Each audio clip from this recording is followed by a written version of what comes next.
We are joined by Whitney Johns, Miss Whitney Johns, who recently, What Are You Doing on a Fight podcast, has just announced that she signed with KingPyn Boxing in Europe, and she's going to be competing in a 8-girl tournament.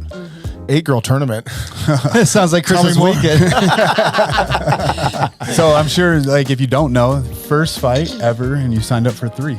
Yeah. Have you ever been in a legitimate fight? Fist fight in the streets? Fist fights with my siblings. I have never been in like a street fight. You've never gotten in like a little tiff, a little scuffle with... I'm pretty good at being a peacemaker and talking people down and, reasonable. I'm very logical and I can calm people. Unless there's cocktails involved, then fucking the rules don't apply. That's true. I've almost been in quite a few of them. But Chris punched me in the face once. Correct. I've never been in like a street fight, but I've trained for years. It's always been a bucket list thing. I've always wanted to do it. And then I got this offer. It was a really good offer and kind of in this place where I really wanted to sink my teeth into something competitive, something that was going to scare the shit out of me, but then also force me to dig deep and grow. Are you legitimately nervous or afraid?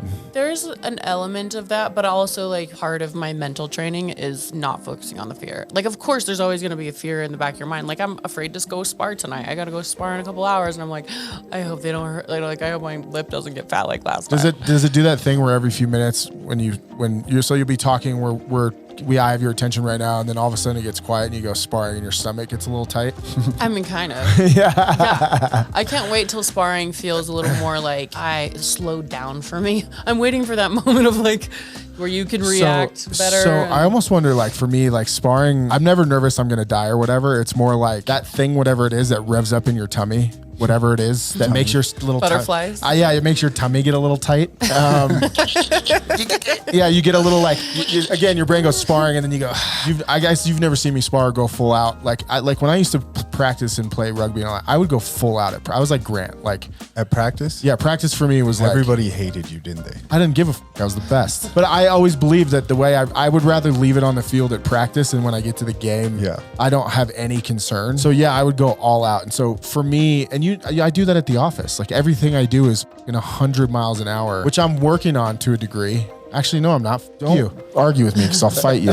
No, but it's like, I think that for me, it was always like the performance thing. Like I just want to perform my best, even at practice. My worry has always been lack of performance. Like get to the ring and then like you've done all this training and everything, and I don't perform to the best of my abilities. It's not what they do or anything like that. It's just my performance. Because I always believe if I go in there on my best night ever, I could beat anybody. So it's kind of me against me, not me against them. And the embarrassment isn't always like, oh man, I got knocked out. It's like, it's that point. Like I didn't give people the best version of me for whatever reason. I didn't get to show that. Well, I think with sparring, that's why this is so uncomfortable for me, is because I'm like, I'm better than this. It's just foreign to be navigating things getting thrown at me like this, in this way. Are you better though? Or is that your brain like fucking with you? Well, what do you mean? Fuck you.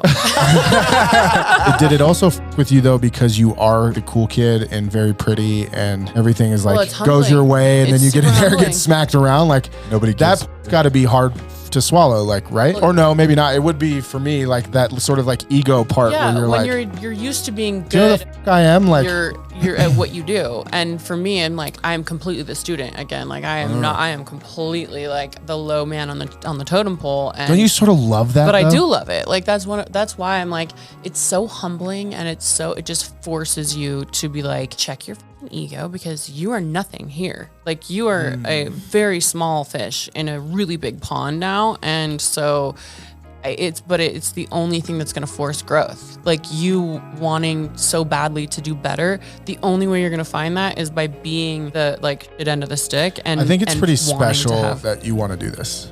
I do. Like most people who have everything. No, it is. I didn't hear the noise. Was it funny? The noises. Aww.